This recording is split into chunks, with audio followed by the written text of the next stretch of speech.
Welcome to the High Rise Podcast, presented by Headset, the leading data and analytics company for the cannabis industry.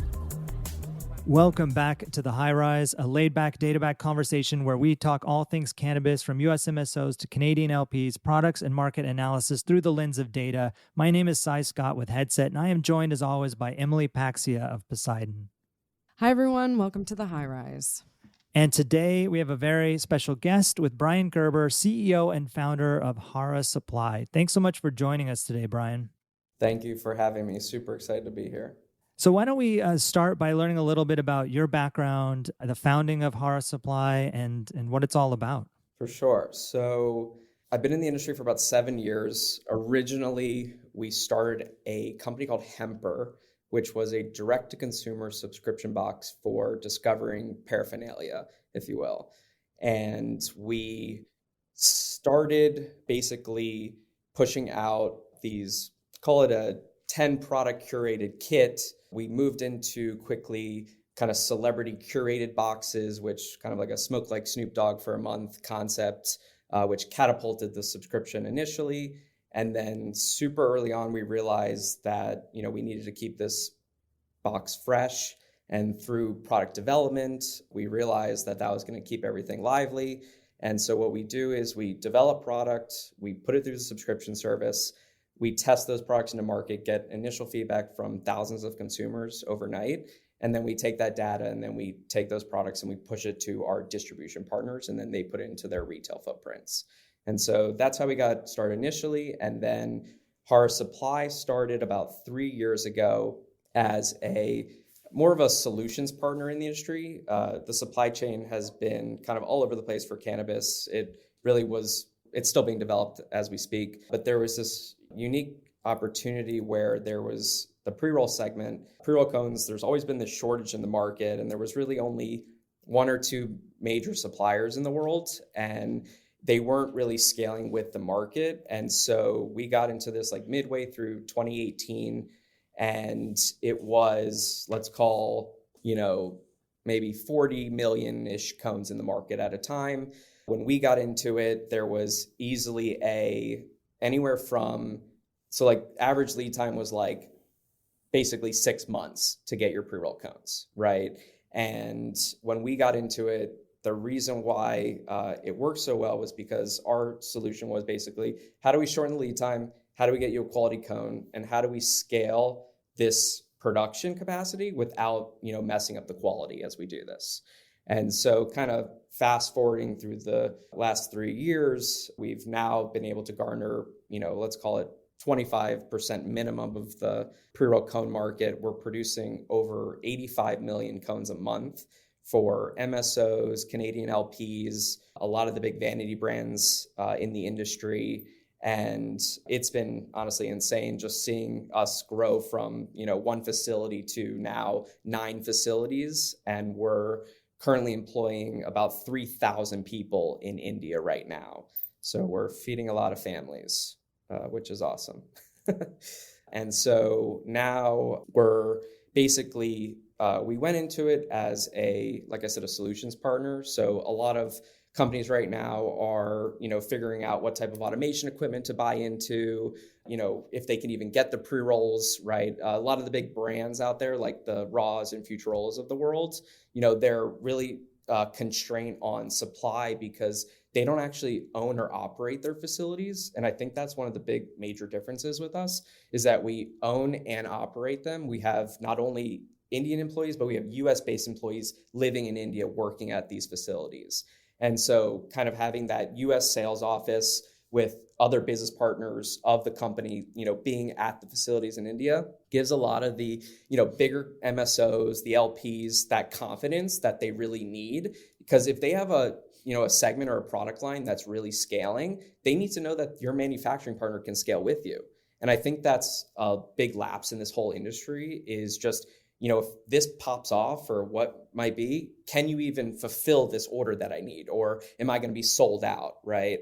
And so, now we're kind of moving towards, honestly betting on certain companies, right? We're not really able to take a lot of the smaller new companies that are coming in with like their 10,000 pre-roll, orders. We're now focusing more on the larger segment, which is, 5, 10 plus million cones a month, and been pretty crazy just the last 3 years. One thought I had as I've been observing this category as it's grown is I think about how much we put into testing and confirming the quality of the cannabis that goes into a pre-roll. And one of the things I've learned is that actually there's also a lot to think about in terms of the quality of the external things that we end up consuming along with the cannabis. So I was curious if you'd share a little bit about that, as well as some of the things you've learned about the ways that this category is actually very diverse. For sure. So cones mainly were coming out of Indonesia for a while. There's really no regulation for this industry. And so with that, we really wanted to create a better quality product, not just being very flexible. So we're actually the most certified pre-roll cone manufacturer in the world. We have 3 ISO certifications. We're GMP certified. We have HACCP certifications. We're FSC certified. We have vegan, halal, gluten-free, kosher, everything you can think of, we've gotten it at this point, just because we wanted to make cones in clean rooms. And that's really where the industry needs to get to. I don't know if you're familiar with the supply chain, but I've seen some pretty crazy things. A lot of companies right now are willing to take a risk buying from a potential sweatshop manufacturer, right?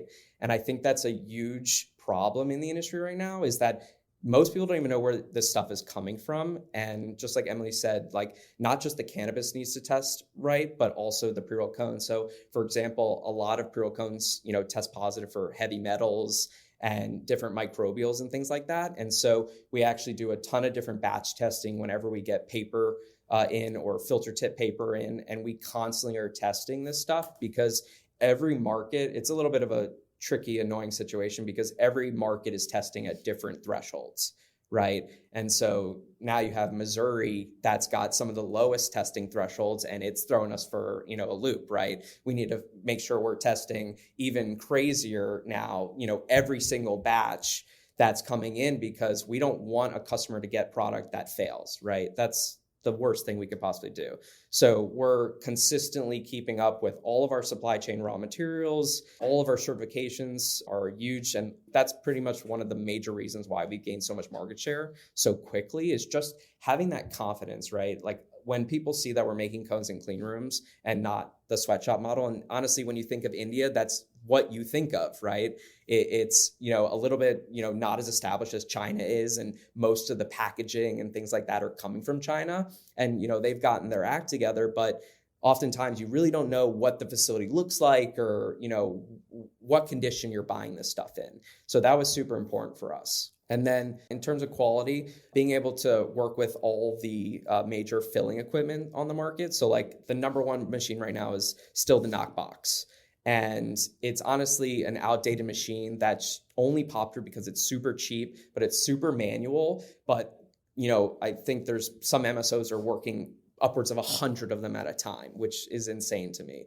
So for us, we've gone with this solutions provider model, which is not one size fits all, right? So if you have machinery that you need custom tooling, or, we need to take in the diameter of the opening or the bottom or whatever it might be, I think a lot of the customers that we interface with, it's such a breath of fresh, refreshing breath that we're able to meet their needs, not just here's our cones, here's our brand, take it, that they are blown away at some of the opportunities that they have with us, right? And I think, again, that's one of the major reasons why we've been able to take so much market share, is just flexibility, unbelievably quality product, and just delivering, faster than the market, lead time right now, which is 4 to 6 months. We're at 4 to 6 weeks. Amazing. And you mentioned scale earlier, and I think the pre-roll category, being the second largest category in most markets, right behind flower, just has so much scale. And you're absolutely right. This is an industry that is so new and so fragmented in many ways. The MSO model is still relatively new as they scale out into all these different states, and they're trying to introduce a product in multiple states at the same time. We just don't see that very often. Like it's very rare when you'll see some new product, whether it's a beverage or flower strain, whatever it is, like at the same time. And it must have to do with a lot of supply constraints. So when you talk about that number of cones that you're shipping on a monthly basis, I mean, that's insane. That's insane scale. How has that transition been, right? I mean, it's like everything. It's probably a lot of learning, right? And trying to navigate this whole thing as it's growing and demands are changing. I'd imagine couldn't have been easy to scale up like that.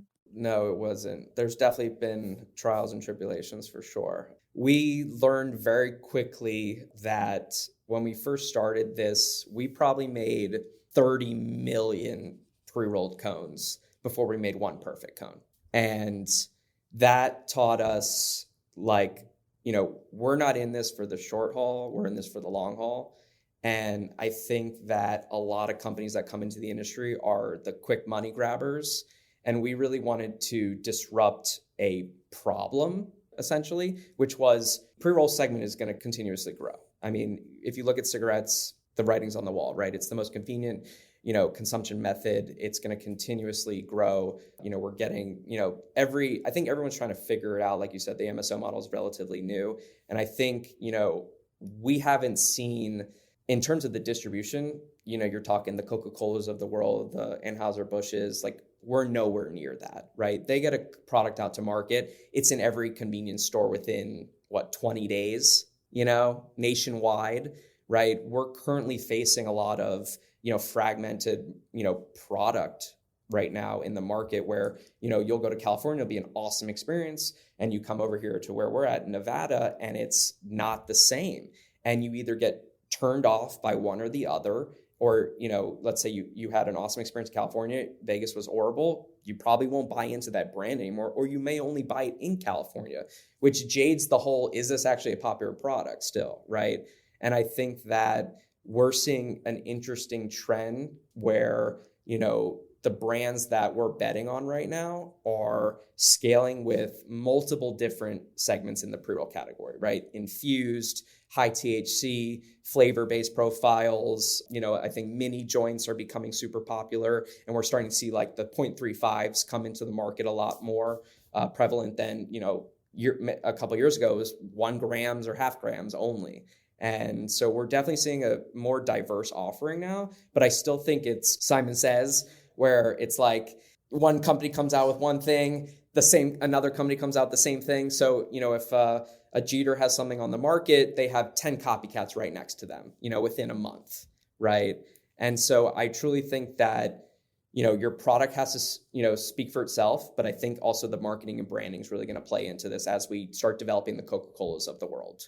Yeah, absolutely. As far as kind of the different trends, we see a lot of that data coming out of Headset, the multi-pack trend, like the 0.35 grams you're mentioning, the higher potency or the connoisseur pre-rolls, strain variety packs we've seen, which I think is interesting, where you get kind of an assortment of different strains in one package. Mm-hmm.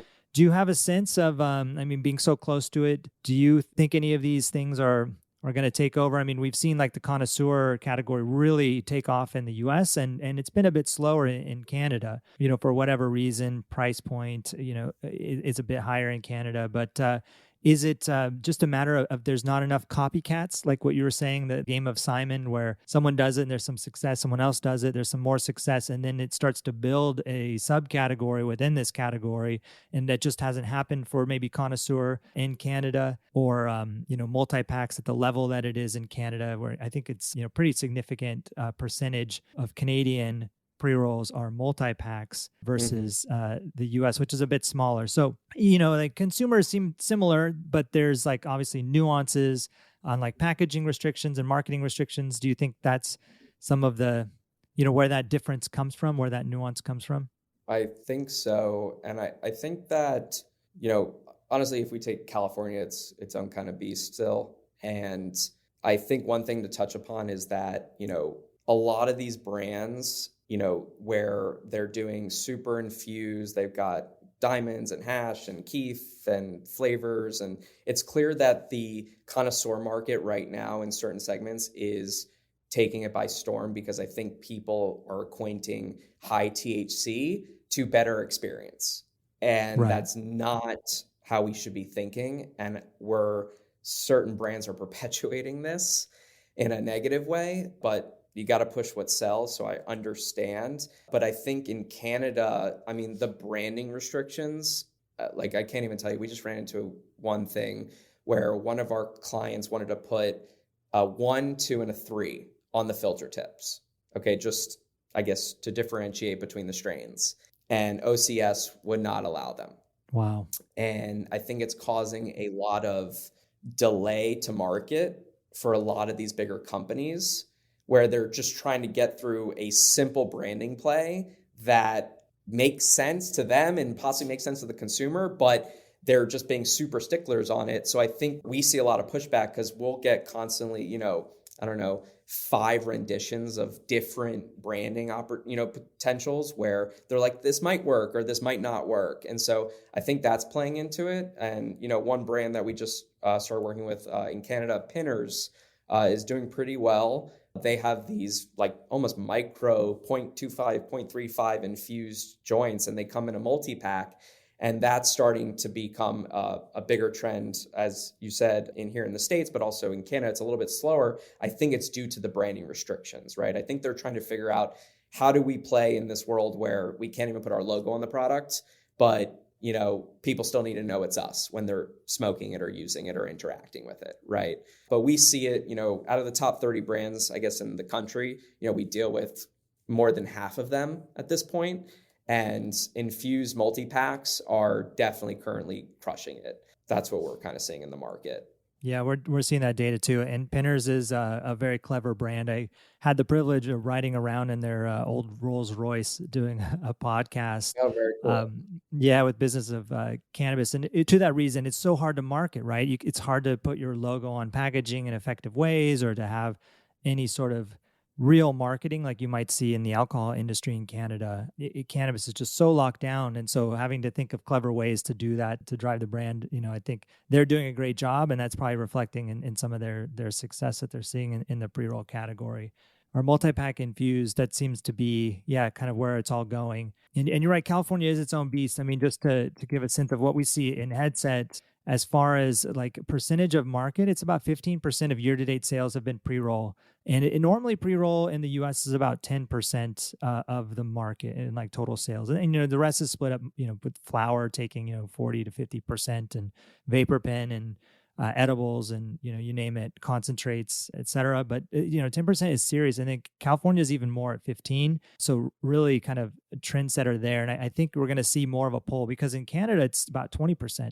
I think a little over 20% of sales go to pre-roll. And so I think you're going to see more of that pull here in the US as there's just more innovation in the category. And these are dollar sales, right? And pre-roll historically have had low price point because of the like per unit price for like a single 0.5 gram pre-roll that might be sold is just, cheaper than, a single gram cartridge.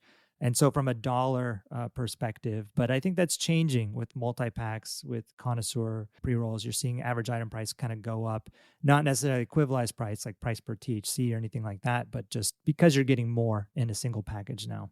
And is it a trend that's tracking to broader issues? Like we saw the mini multi-pack get really popular during the pandemic when passing the Dutchie wasn't happening as much as it is again today. But I mean, I think this category in particular, because of things like that, is one to watch for how people are they going out more? Are they going to music festival more? What are the form factors that are really dovetailing into their other life experiences? And then I can't help but think if we are going into a recession, how people, as we've talked about in other episodes, we've talked about how spending throughout the month may vary. And so there may be different form factors that lend themselves to those smaller purchases halfway through the month when you're trying to get a little bit more for your dollar, spreading your paycheck out. So it's just, these things are going to be interesting. And I think being adaptive in this particular category is the right thing to do as a way to, especially for brands.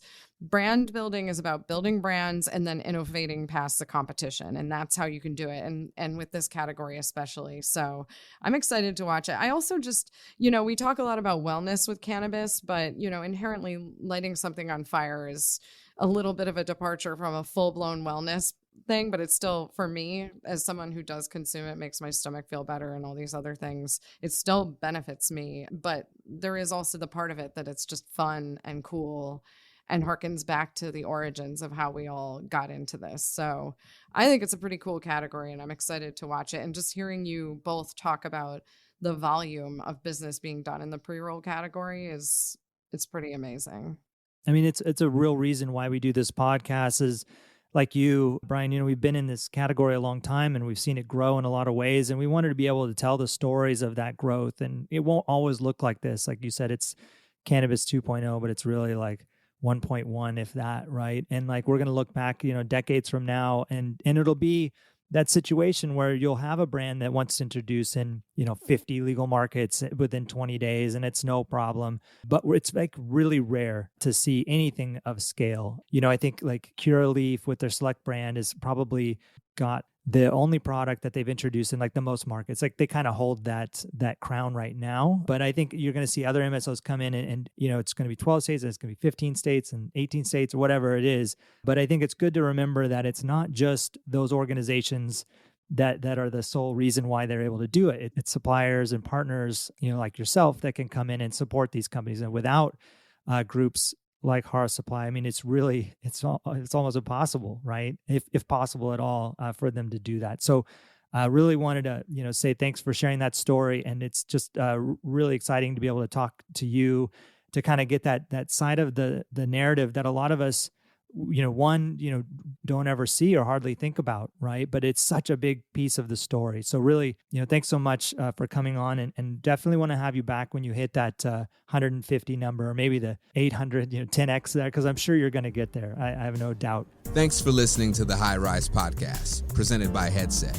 For more information on Headset, visit headset.io.